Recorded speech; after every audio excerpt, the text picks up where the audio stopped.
Today is September 28th, 2016. My name is Joe Todd. This is an interview with Herb Morris in Bartlesville, Oklahoma for the Eisenhower Library. Sir, where were you born? Where were you born? Where have I been? No, where were you born? In Pittsburgh, Pennsylvania. Need the date? Yes, sir. October 17, 1920. 1920. Who was your father? Thomas Morris. And your mother? Alice B. Morris. What was her maiden name? Biddle. Biddle? Yeah. Okay. Did you go through school in Pittsburgh? No, I went to school in Ohio. I only was in Pittsburgh for 2 weeks. And I received my education in Canton, Ohio. Canton, Ohio. Why did the family move to Ohio? My dad was working for the Pennsylvania Railroad, and he had been transferred to Ohio. Besides, my mother didn't want to ever have her children born in Ohio. She was a strict Pennsylvanian. Yeah. And what year did you graduate from high school? June 6, 1939. 1939. In your schooling, who was your favorite teacher? Biology teacher. What was the name? Oh, I really couldn't tell you. Okay. Now, did you live in Canton or you live outside of Canton? We lived in Canton most of the time. For a short time, we lived out of Canton, but for all purposes, I lived in Canton, Ohio. How did the Depression affect you and your family?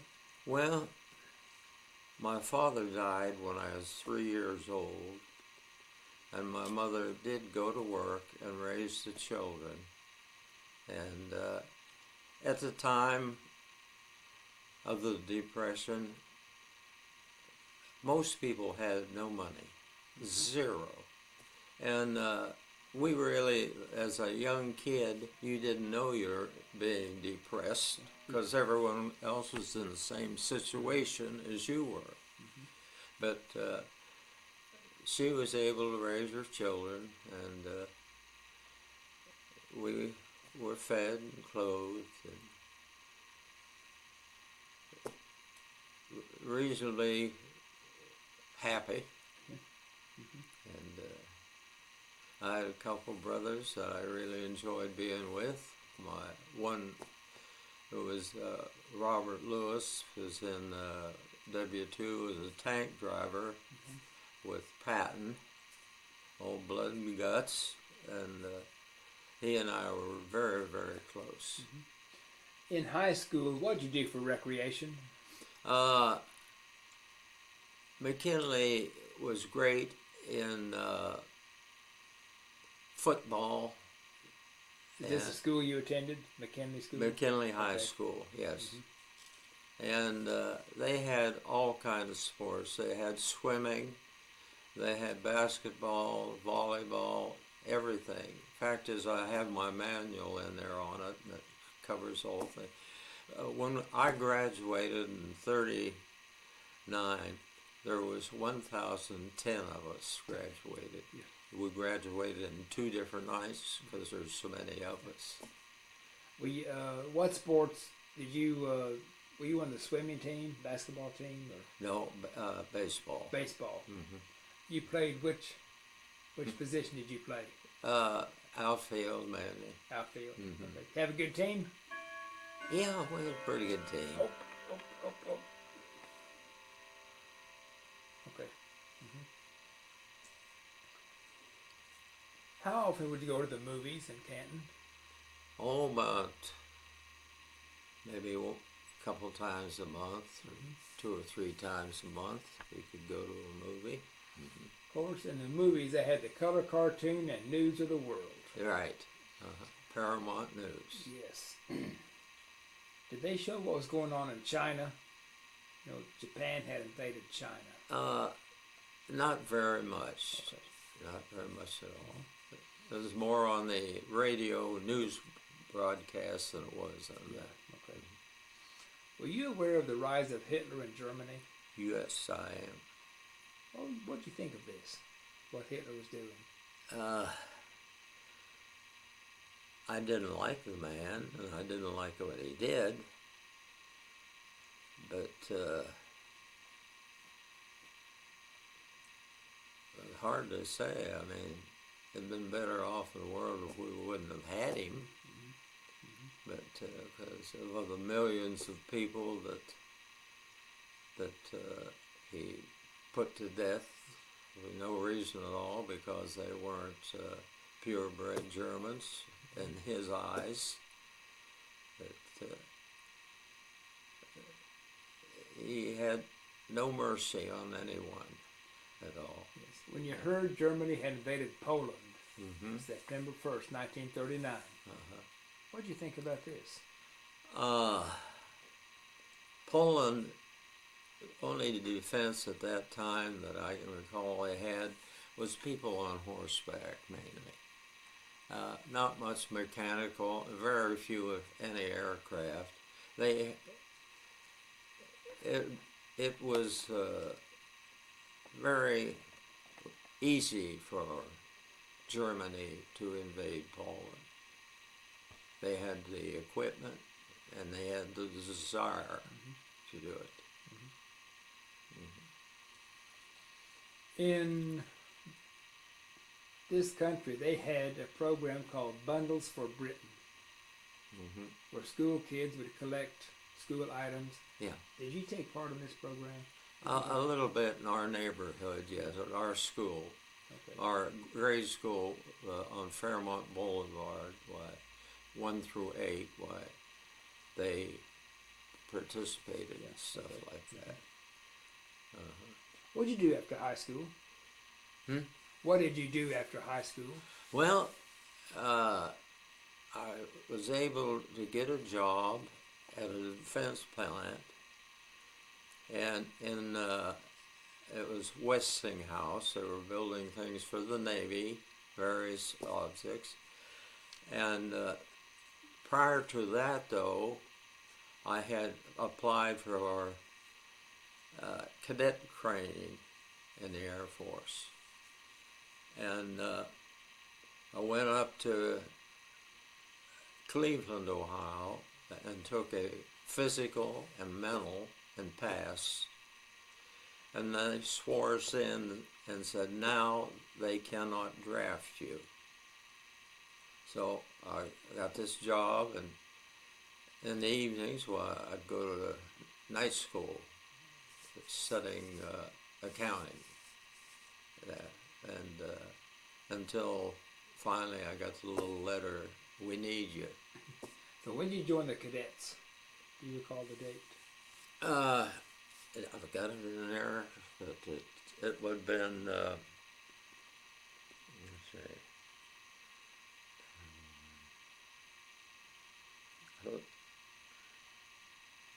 about 1941, I think. Okay, early 41? Yeah. Okay. What did you do at Westinghouse? What did you do at Westinghouse?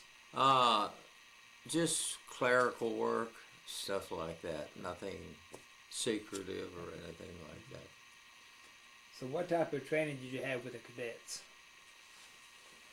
I beg your pardon? What type of training did you have with the cadets? Okay. We got our orders, and about 20 of us went down and got on a train. We didn't know where we were going. We ended up in Texas, San Antonio, Kelly Field, and we're on what they called the hill. And the hill consisted of a bunch of tents. We were housed in tents. And also we did have a latrine, and everything was bordered off with rock, but the kitchen was a tent also. And when you'd go eat, well, you take your mess kit, and then after you was through eating, they had 55-gallon drums full of water with wood fire underneath, keep it hot. You went to the first one, you dipped it in, and it looked like a salad bar in there. You went to the second one, and then the third one. And that's where most of us learned about dysentery. That we were up there for a short while, taking some training, learning to identify gases, tear gas, and so forth. Then we went down to the main part where they had barracks, running water, and we were issued our uniform, 2 pairs of shoes, and our slacks and shirts and things. And but one of the amazing things there that really has always stuck in my mind, we were coming back in formation to our barracks, and we had to go through I guess it was the wax at that time. And we looked up, here's these old gals standing up on the second floor and cat calling. And the guy said, double time. So we took off. But it was my first introduction to the thing like that in my life. Then we went to school, and they issued orders, and I was sent to Sikeston, Missouri for primary training. And see that airplane out there?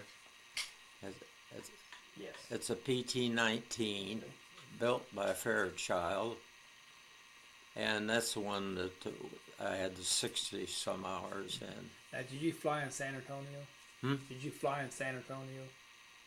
No. No, okay. No, not at that time. What type of training do you have in San Antonio? What did you do in San Antonio? We trained. What type of training did you have? Drilling and Morse code, aircraft identification, and regulations. And another funny thing is, every 30 inches on the pavement, there was a yellow bar. So it didn't take us long to find out what it meant. Your heel had to hit on that yellow bar. And if it didn't, you would get a gig. That meant marching with a pack for an hour for each gig. But then, as I said, we left there and went to Sikeston and flew that airplane there. And their airfield there, it was Parks Air College.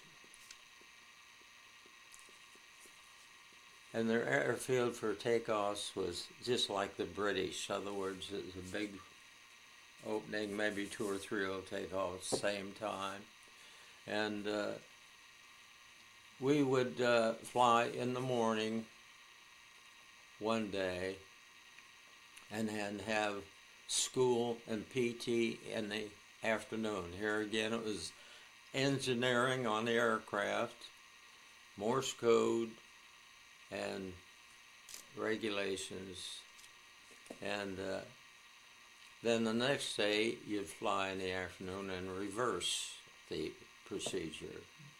And when you soloed, your buddies threw you into the shower, which was pretty nice.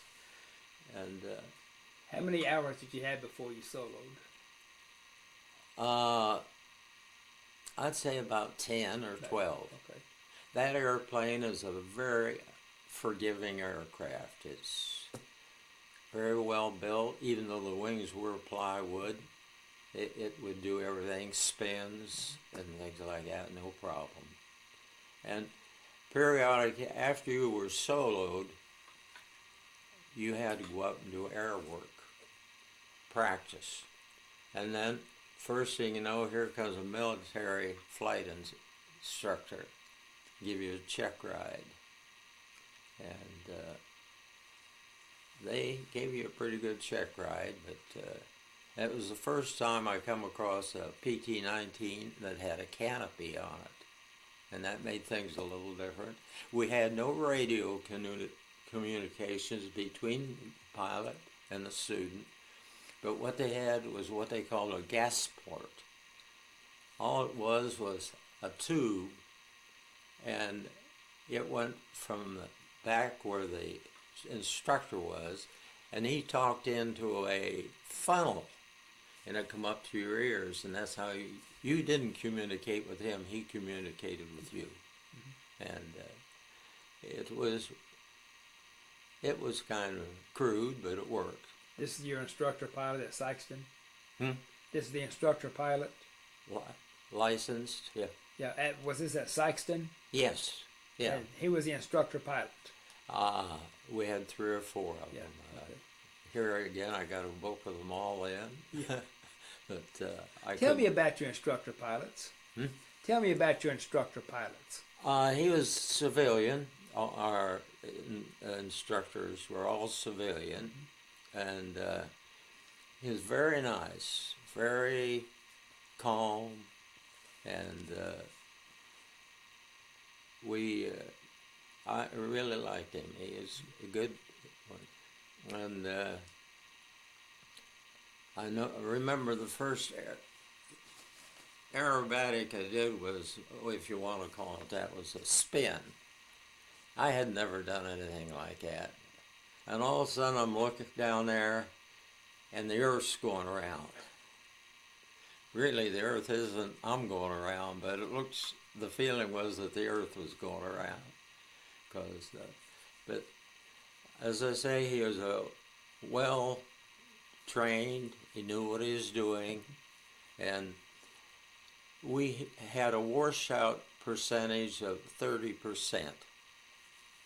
And most of his got through, but 30% in our class, which ended up to be 43C,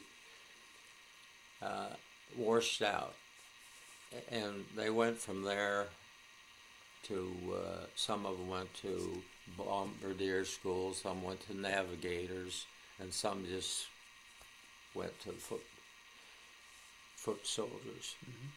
And then when we finished there,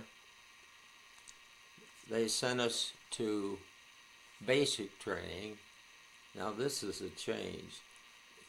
Enid Army Air Corps Field. It was Enid Army Air Corps Field at that time. And there's where we got into much more heavier aircraft, the BT-13. We got into night flying, formation, and instrument flying. And it was a little different. First time I saw one of those coming in, it looked like an elevator coming down. I thought, I can't do that, but I did. And we had, I was there in 1942 over November, and we got our orders cleared there to go to advance. And ours was down at Alo Field at Victoria, Texas. I'd like to ask, where were you December 7th, 1941, when the Japanese bombed Pearl Harbor? I was coming out of Lowe's Theater in Canton, Ohio with my brother, and they had the extras on the newspaper. I mean, calling out. Yeah, that's exactly where I was. What did you think when you heard about the attack on Pearl Harbor? Well, I was listening to the elder people. I was just a kid. I was listening to them, and the public was so misinformed. They said, we'll whip them in 2 weeks. We're damn lucky we didn't get whipped. We had retrogress from the other. If I recall, we very few aircraft. And even the bombers, 17s that flew in there, were unarmed. And we were in very bad shape, very, very bad shape. But as I say, the elder folks, men especially, steel workers and that, they say, oh, we'll whip them in a couple of weeks. And but that's, I found out shortly thereafter that we weren't going to, especially once I got into service. What'd you do at Alo Field? Alo Field, we did more advanced training, which was a lot of cross country, and here again, aerobatics, and gunnery down at Matagorda Island, and these were in AT-6s. And by the way, at Enid, they were BT-13s. And when we graduated from ALO, my orders came out to go to Randolph Field, Texas, to pilot instructor school. And get there any way you can. So Randolph was such a beautiful field at that time. That's San Antonio? Yeah. Mm-hmm. It was like the West Point of the air. Great big grassy, and the buildings were all in the middle, and then the southern motif. And I know I got there and to the barracks, shined in, and they were beautiful barracks. They were, as I say, stone and stucco, and up on the second floor, and about it must have been around 6 in the morning. All of a sudden, this great big boom. I landed on the floor there. They found out every morning they fired off a howitzer. And of course, the next day it didn't bother me. I slept through it. Mm-hmm. So we went through training there to do everything exactly like the Air Force wanted done. We were flying BT-9s and BT-13s. BT-9 was North American. The 13 was Vultee. And we, as I said, we did all kind of formation flyings, aerobatics, combat. We'd go up to about 18,000 feet if we could get that 6 up there, under oxygen, and come toward each other, and 30 seconds after you passed him, you mixed it up, and you fought to get on the other guy's tail. You did anything you could, any kind of maneuver you could. And each aircraft had a G measuring instrument, and we always checked that when we came down to see, and sometimes it'd be 6, 7, 8 Gs that would pull. And after that, I got the orders. We knew that we were going to go to P-47s. And boy, there we all smiled, looking at this, thinking of this big P-47 with your name on it. Come out, a bunch of us said, no, you're going to basic instructors. We're opening up new schools. That's why you were here, to prepare you for that. And so they had about 4 different lists, and you could sign. And so I looked at them, and I thought, well, I'm tired of that BT-13. I'm going to go for the 14s. So I signed it and got it. And my buddy, Herbert Amors, we decided we had to get from San Antonio to Independence, Kansas, and I'd never been there. So, but we had to get our own transportation. They didn't furnish, they never did. And so we went in town, saw this big, beautiful black Mercury, about ready to buy it, opened the trunk, no spare. So we walked across the street, and here its twin was, and it had a spare, so we got it. So we loaded up and headed for Independence.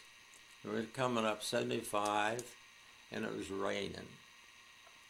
And as we crossed the line into Oklahoma, at that time, 75 in Oklahoma was gravel. We hit that, and mud water flew, and I told W.A., I said, W.A., we died and went straight to hell. But then we got up to Independence, and they signed us to a squadron and said, go check yourself out. So we did, and from that time on, they assigned us students, and the work schedule was you got up about 5:30. He was on the line by at least 7, briefing the students on the weather and everything. And then you just started your flying. The first day for each student was just a nickel ride. We flew them around the area and let them get a little bit of knowledge of where it was, their boundaries. And then we started to work.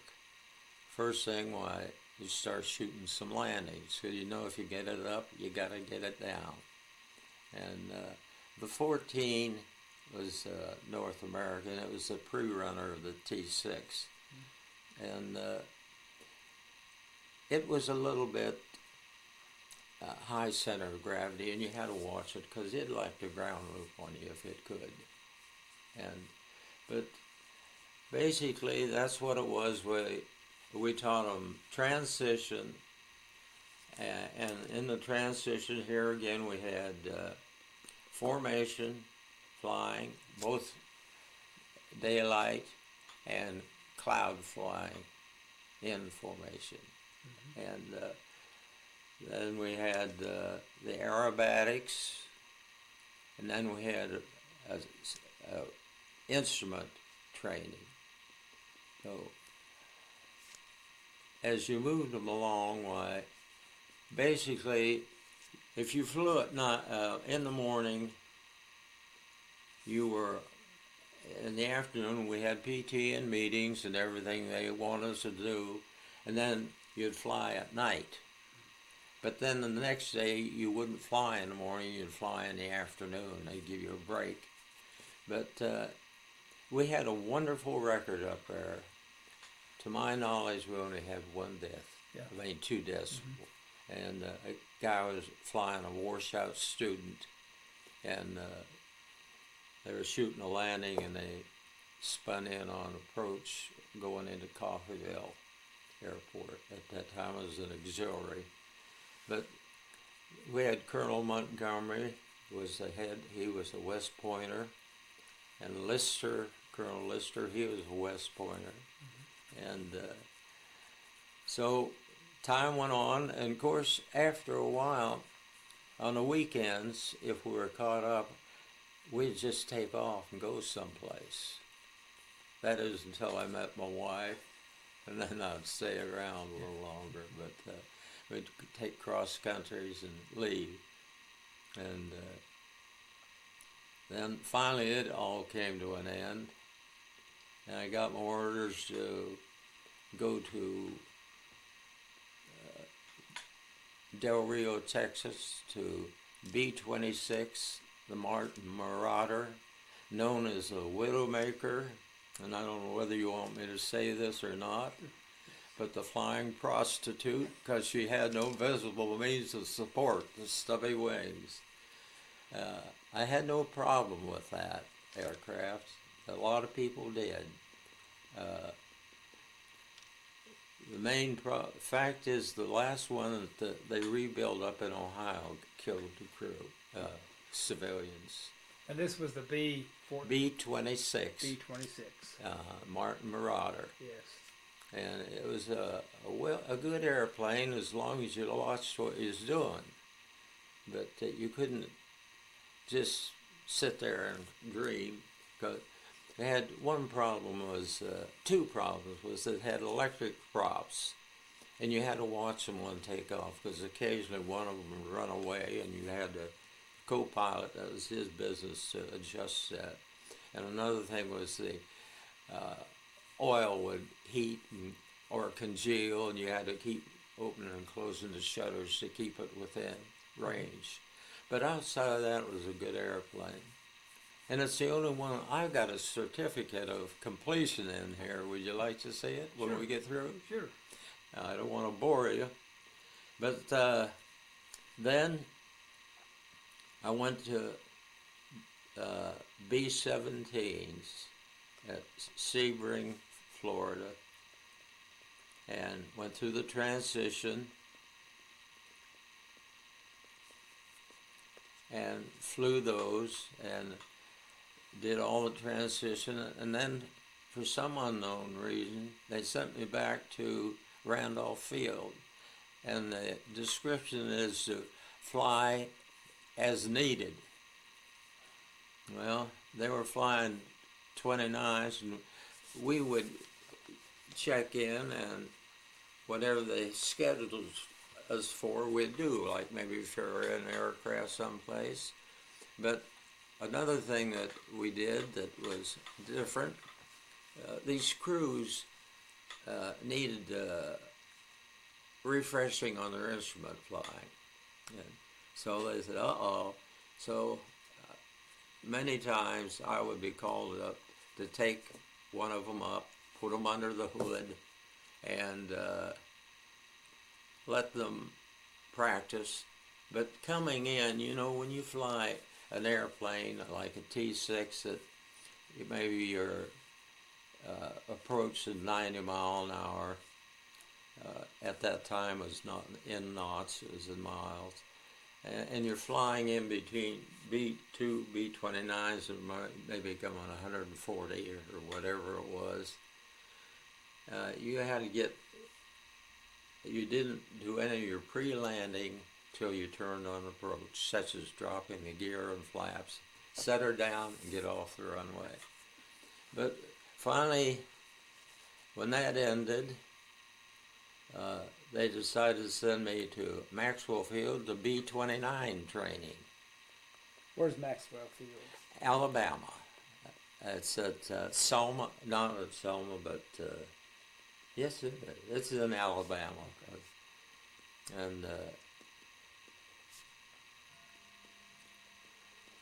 that's when I learned that was quite an airplane at 29. And we were just about getting ready to finish our training and assemble our crew and head for the Pacific, and they dropped the first bomb. They shut everything down. And at that time,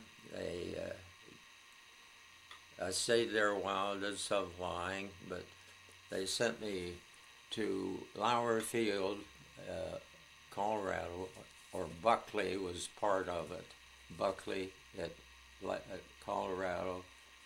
And there was nothing going on, and I thought, what am I doing here? They were just turning everyone loose, you know. So I said, well, I might as well get out. I like military flying. I always did, and I still do. And I thought, well, I'll get out and get in reserves. And that way I got to keep a bite of the apple with me. So they transferred me to Logan. I got what they called, a lot of people have never heard of it. Okay. A certificate of separation. And I've got the copies right here if anyone ever wants to look at them. And then immediately assigned me into the reserves and immediately gave me a discharge. So I was still in service as far as a reservist. I never actually left. And from that time on, I did a lot of flying out of Coffeyville. They had a detachment up there. Oklahoma City, basically, were the two. And then Enid.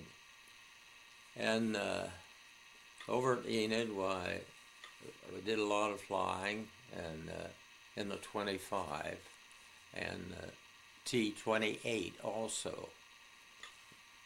And T-28 was built by North Americans, so was the 25. And all of a sudden I got a thing during the Korean War, we want you to come back. So I did. But you know, the first thing they did, they slapped me in instructing in the B-25. And the instructing, I was amazed that all the twin engine I had before, they had never done much with them. But in the instructing in the 25 at what then was Vance, Oklahoma, named after Bob Vance, who was in the B-25 raid in Tokyo. And we did stalls left, stalls right, power on, power off. We also did actual single engine, cut an engine. And when we wanted to practice a single engine landing, we would simulate a single engine. Set the prop to turning around 1800, and the drag was about the same, but take the power off of it and come in and practice. But it was totally much more detailed, much better. As I said, I never in any of the other aircraft went through a single engine procedure that had over one engine naturally. And so I spent my 2 years over there trying to get out of there, but they said, no, we need you doing this. I was supposed to be on what they called an M-day assignment. That was where you go in and open up new facilities, no matter where in the world. So that is almost the total of my experience in the Air Force. Most of it was good. I enjoyed the flying and then the companionship. They were just like a second family, especially when we were up to Independence. The instructors, we'd get together quite often at night at the club, which, by the way, we paid for and billed. The government didn't. And there was one thing there. This is just has nothing to do with this, but as we had a bar in there, and we had a bartender named Bill, is of color, a real nice gentleman. Independence? This is Independence? Yeah. Yes. And as the guys would leave, we tried to get out up there all the time. One guy even put in for a glider pilot. But as we leave, they had a great big 5-gallon bottle. And if you had a bar, you emptied it in there. And when I left, that thing was about half full and an ungodly color, because no matter what the bottle you had, rum or brandy or whatever, why it went in there.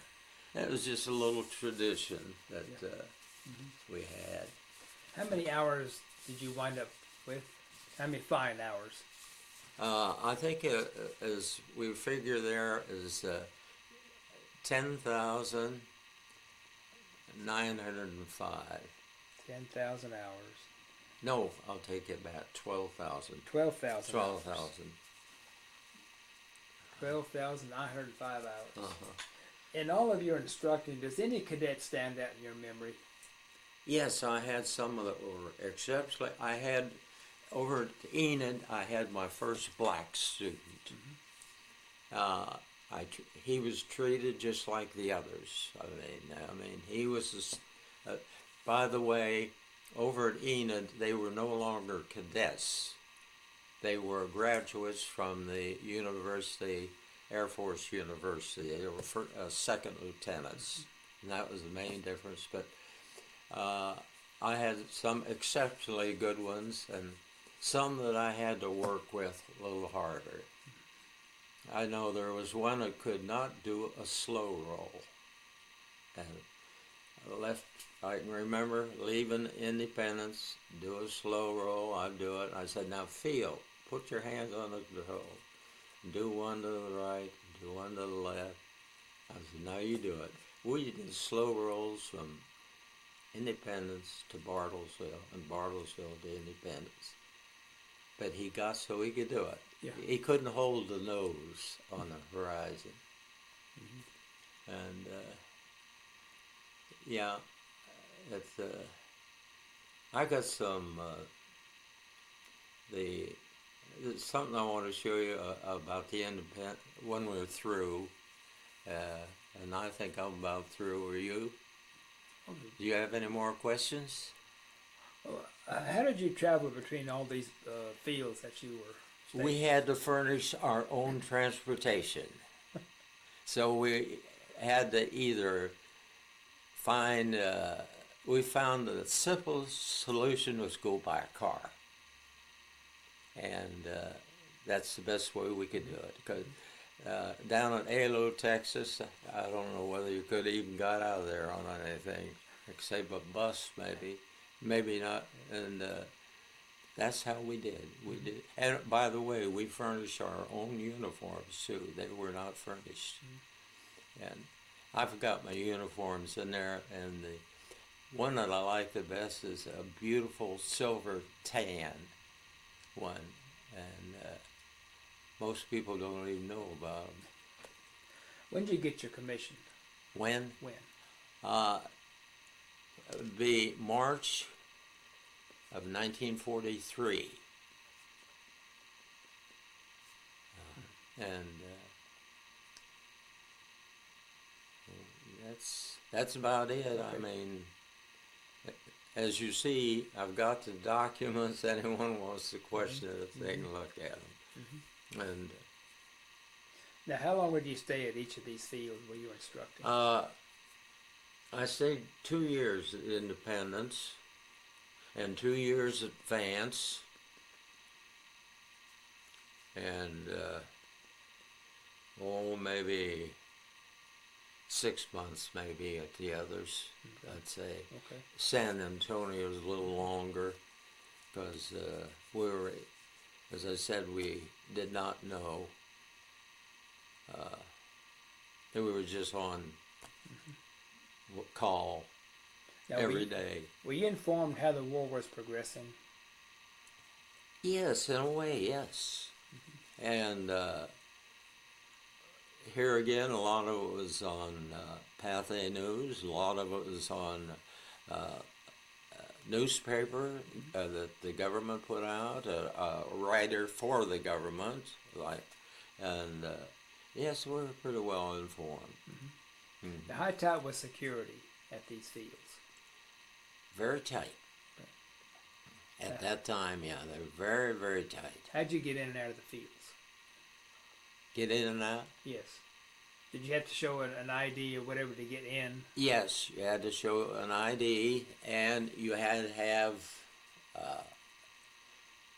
basically an ID, and I think I got one here yet. Oh, yes. Yes. Uh-huh. Yeah. I got one of those too. Yeah. Yeah. Uh-huh. Now, did you stay on base or did you stay off base? At Enid, we stayed on base. At Independence, we stayed on base. They were real crude. They were just barracks with tar paper on the outside and wood board and a little space heater about so big. But we were young enough, it didn't bother us. Mm-hmm. But I stayed on base there, and at Enid, of course, every place before I got married, I stayed on base. Mm-hmm. And Which airplane is your favorite airplane to fly? B-25, I think. B-25. Yeah, I love that little rascal. It never gave me much trouble. Had one aborted takeoff, but that's not bad. Now, how do you abort a takeoff? You discontinue it. You just call the tower and say, I'm aborting. Why did you abort? The left engine was cutting out. We had run it up. You always run them up, check them. Checked out fine, but as we got full power in, it started cutting out. So I come back and knew exactly what it was wrong. At that time, they were putting the lead in the gasoline, and it would get on the plugs. So what you do is you come around, you run them up, close your cowl flaps, heat the engine up, pop the cowl flaps, and usually the lead on the plug will leave and just take on off then. But as I said, I had very, very little trouble with that airplane. Now, who pulled maintenance on the airplanes? Basically, it was military, but later on they did get some civilian to do it. Basically, it was military. Now, before you took off every time, you always do a pre-flight check of the airplane? You walk out to it and you look at it as you're walking to it. If it's got a flat tire, you know, forget it. But then you walk on the left wing, usually, go around, check the front, and as you get to the gear, you check the oleo, the extension, you check the tire, and then you come around and you check the engine, see that everything looks good. You can't tell only what it looks good. And you go around, you check all the control surfaces as you're doing that, all the way around. Then you get in the aircraft and you pull out the Form 1. And on that is anything that's wrong with that aircraft.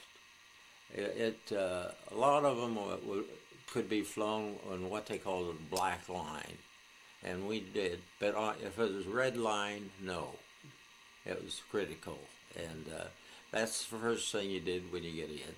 It's about the bong. Now, does each airplane have a crew chief? Does each airplane have a crew chief? Yes. Okay. Sometimes maybe he'd crew chief over one, depends. Okay. But yeah, when I'd say on Friday over at Enid, when I'd come in the last time and I'd walk in, crew chief would say, "Where we're going this weekend?" I said, "Where do you want to go?" And it'd be for training.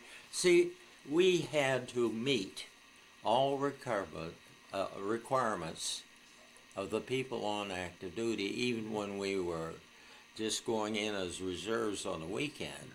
We had to have so much flying hours, so much night time, so much instrument time to keep qualified, and that's recorded in there too, the requirements.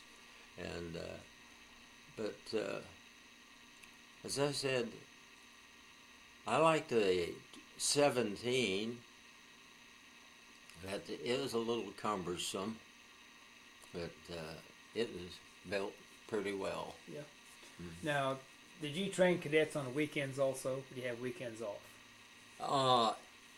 If we were, as an instructor, if we were caught up current, we would sometimes get the weekend off. If we were not caught up, we didn't get any time off till we got caught up, due to weather, usually. Now, did the crew chief fly with the airplane? No. No. Oh, so the crew chief did not fly with the airplane? He occasionally did. Okay. When, for example, when we would be assigned to check one after work, fly it after it had been worked on, a lot of time I'd say, "Hey, Chief, come go along." They didn't like it, but they would, yeah. And they had a procedure there that when they worked on an aircraft, whoever did the work went and got the tools, and they counted the tools. And when we were through working on the aircraft, they checked them back in, and they counted the tools. Because at one time, long time ago, they left a small tool in a carburetor. You know, carburetors are big; they're not little things, and caused a crash of a P-51. And they did put this into practice. Where were you on VJ Day when the war ended? Let's see. That was August of 45.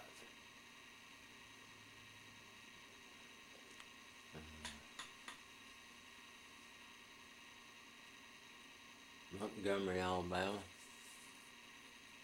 You celebrate?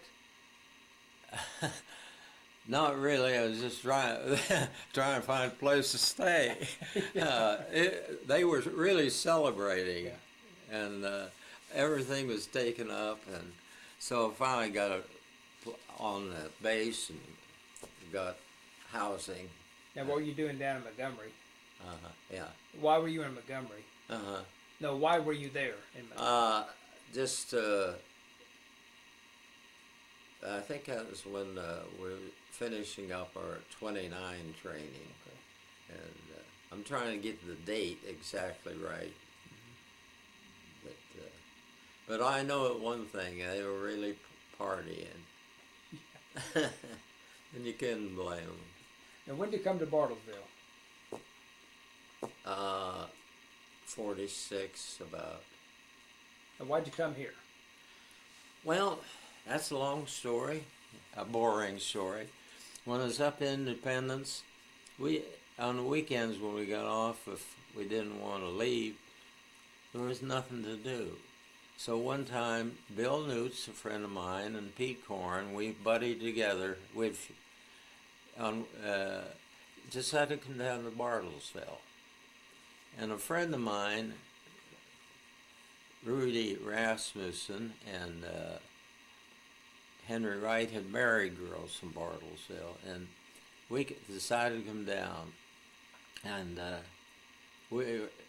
they introduced us to my wife was Pat Gilson and Helen Smith and Dorothy Henderson. And Pat and I kind of walked together a little bit, and Bill Newts and Helen did, and Pete Corn, the other one. But Pete Corn, the other one, they didn't get along all. But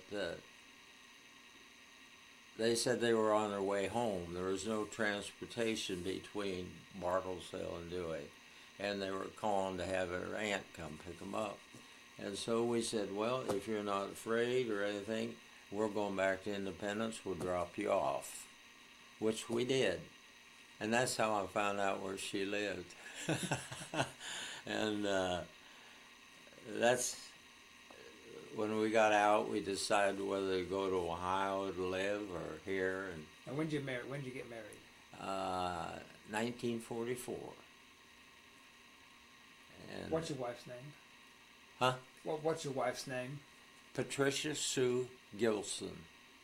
And she's from Bartlesville. She was from Dewey. Oh, she's from Dewey. Yeah, okay. These three girls all were from Dewey. Yeah, okay. And by the way, Bill Newts and Helen Smith were married too.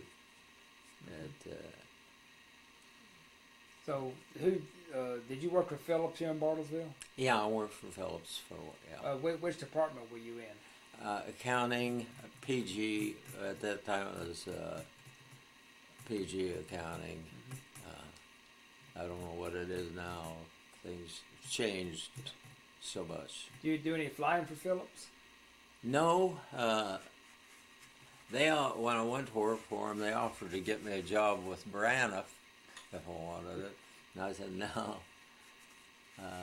I asked them about flying for them, and they were pretty well satisfied with what they had. But since then, they've done a little better getting. They weren't too happy with military pilots, to put it bluntly. Yeah. There was a little dissension, and but no, I just did civilian flying out here.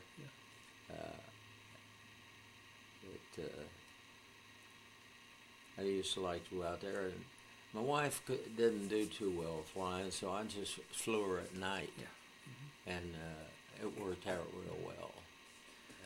Radar Hill out here. What installation? What type of installation? That was a radar warning Okay. thing.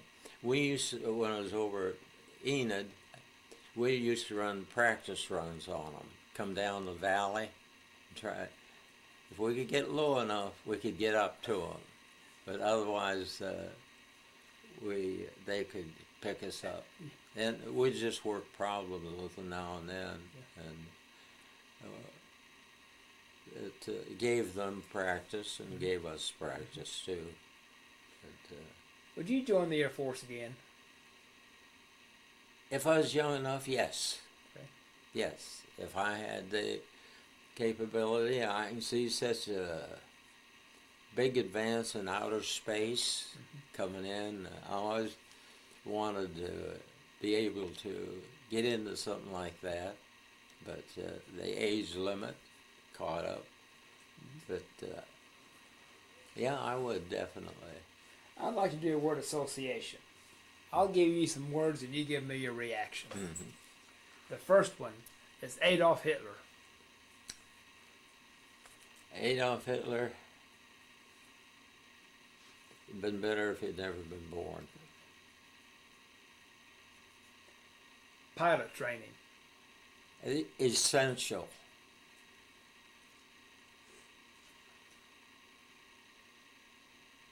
Enid Army Air Base. Airfield. A good, well-run one at the time. Independence Army Airfield. Exceptionally independent. Good. Yeah. And instructor pilot. Most of them are tops. Tops. World War II. Well, we were asleep. We should have been prepared. They should have known what was going on.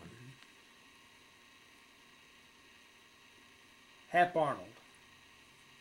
Great general, they tell. Ever meet him?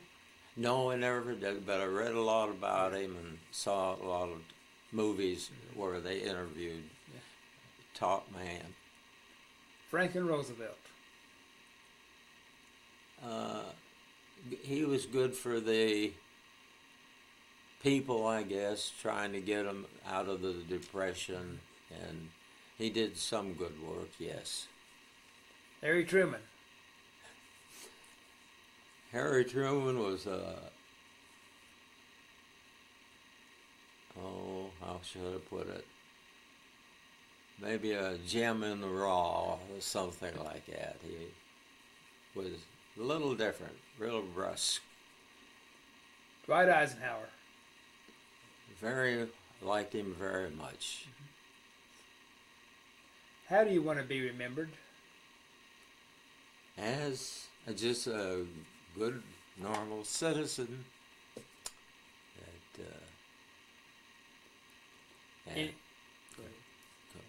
Anything else you want to talk about? No, there's a lot of stuff that's insignificant. Oh, by the way, there is one thing I never did mention to you.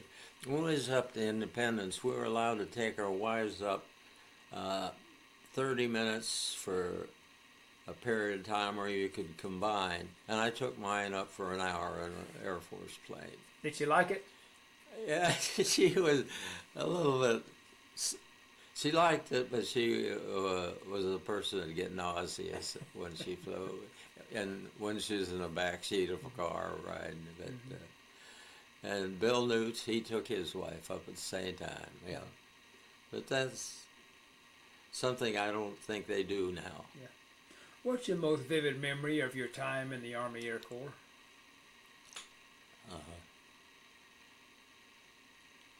The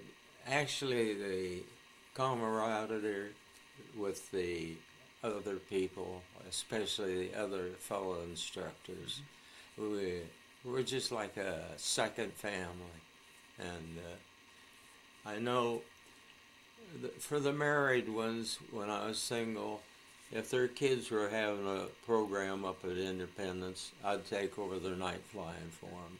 A bunch of us single guys would do that. I mean, things like that. But I had a great time up there with my friends, which most of them are gone now. But most of my time in service was pretty good, except the day up at Independence, we got a new CO that had been court-martialed and broken from a general down to a colonel, and I cut him out of traffic. Oh, he was mad.